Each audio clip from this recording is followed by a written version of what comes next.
எல்லோருக்கும் அடியேனின் அன்பு வணக்கங்கள். விநாயக சதுர்த்தி திருநாளான இன்று அவனருளால் அவன்தாள் வணங்கி நம் எண்ணங்கள் நிறைவேற தொந்தி கணபதியை பிரார்த்தனை செய்வோம். இன்றைக்கு நாம் பார்க்க போகிறது பொல்லா பிள்ளையார் பற்றி. ஆச்சரியமாக இருக்குல்ல? ஆம் நேயர்களே, பொல்லா பிள்ளையார் கேள்விப்பட்டிருக்கிறோம். அதென்ன பொல்லா பிள்ளையார்? வாங்க, மனதார தொழுத ஒரு சிறுவனுக்கு அருள் பாலித்த நம் விநாயகனின் திருக்கருணையை என்னவென்று சொல்வது? சைவ சமயக்குறவர் நால்வர் பற்றி நாடே அறியும். அவர்களது தேவார பாடல்கள் சைவ சமயத்தின் சாராம்சத்தை தருபவை. ஆனால் ஒன்று தெரிஞ்சுக்கோங்க நண்பர்களே, சும்மா எழுதி வச்சுட்டு போயிட்டா மட்டும் அது எல்லாருக்கும் போய் சேர்ந்து விடாது. தொகுக்கணும், எடிட் பண்ணணும். அப்பத்தான் படித்து அனுபவிக்க முடியும்.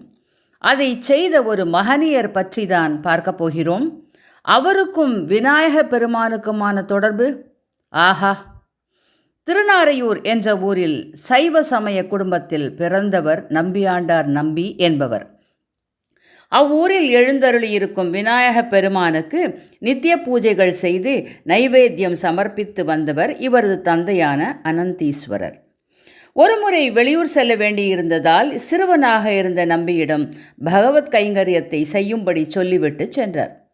சிறுவனும் அபிஷேகங்கள் செய்து அம்மா கொடுத்தனுப்பிய பொங்கலை சமர்ப்பித்து, பிள்ளையார், பொங்கல் ரெடி, வந்து சாப்பிடு என்று அழைத்தார். சிறுவன் அல்லவா? பதிலே இல்லை.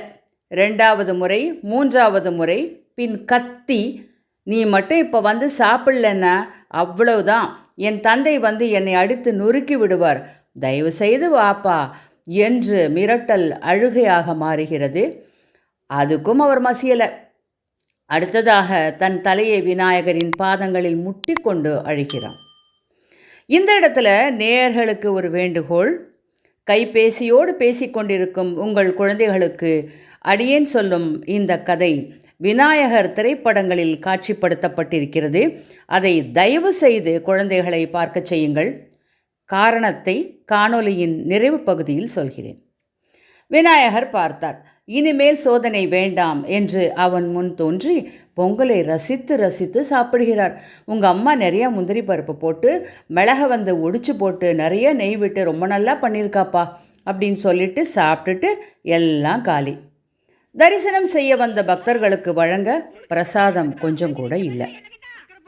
அடுத்த நாள் தந்தையும் வருகிறார். இதை விஷயத்தை கேள்விப்பட்டு மிகவும் கோபமுறுகிறார். நம்பவும் இல்லை. யார் தாங்க நம்புவாங்க? ஆனால் அன்றும் அந்த அதிசயம் நிகழ்ந்தது. பிள்ளையார் வந்து சாப்பிட்டு அவனுக்கு அருள் செய்தார் என்கிறது. சரி, நான் தற்போது 3 விஷயங்களுக்கு பதில் சொல்ல வேண்டும். முதலாவது, திருமுறைகளை தொகுத்தவர் நம்பிகள். காரணம், இவரது பக்தியை பற்றி கேள்விப்பட்டு மன்னர் ராஜராஜ சோழன் சிதம்பரம் கோவிலுக்கு சென்று நம்பியை வைத்து திருமுறைகளை தொகுப்பித்தார். இல்லைன்னா நமக்கு இதெல்லாம் கிடைச்சிருக்காது. 2வது, திரைப்படம் பார்க்க சொன்னேன் அல்லவா? அது எதற்கு? எந்த ஒரு விஷயத்தையும் தன்னம்பிக்கையோடும் விடாமுயற்சியோடும் செய்தால் வெற்றி நிச்சயம், இலக்கை அடையலாம். 3வது, பொல்லா பிள்ளையார். அவர் பெயர் அதுதாங்க. உளியால் பொல்லாமல், அதாவது செதுக்காமல் சுயம்புவாக தோன்றியவர் என்பது. அது காலப்போக்கில் பொல்லா பிள்ளையாராக மாறிவிட்டது. நேயர்களே, விநாயக சதுர்த்தி நன்னாளில் பொல்லா பிள்ளையாரின் அருளை பெற்று அவருக்கு பிடித்தமான அப்பம், பொரி, அவல், சுண்டல், கொழுக்கட்டைகளை படைத்து வழிபாடு செய்வோம். அதோடு நம்பியாண்டார் நம்பி போன்ற அடியவர்களையும் போற்றுவோம். ஏன்னா அவர் இல்லைன்னா இன்று திருமுறைகள் இல்லை, இப்போ மாதிரி கம்ப்யூட்டர் காலம் இல்லை, எல்லாம் மேனுவலாக கஷ்டப்பட்டு செஞ்சது. சரி, இந்த பிள்ளையாரை தரிசிக்க வேண்டுமா? அப்போது சிதம்பரத்துலேருந்து காட்டுமன்னார் கோயிலுக்கு போகிற வழியில் 18 கிலோமீட்டர் தூரத்தில் திருநாரையூரில் தரிசிக்கலாம். சென்று வாருங்கள். பிள்ளையார் பெருமானை தரிசியுங்கள்.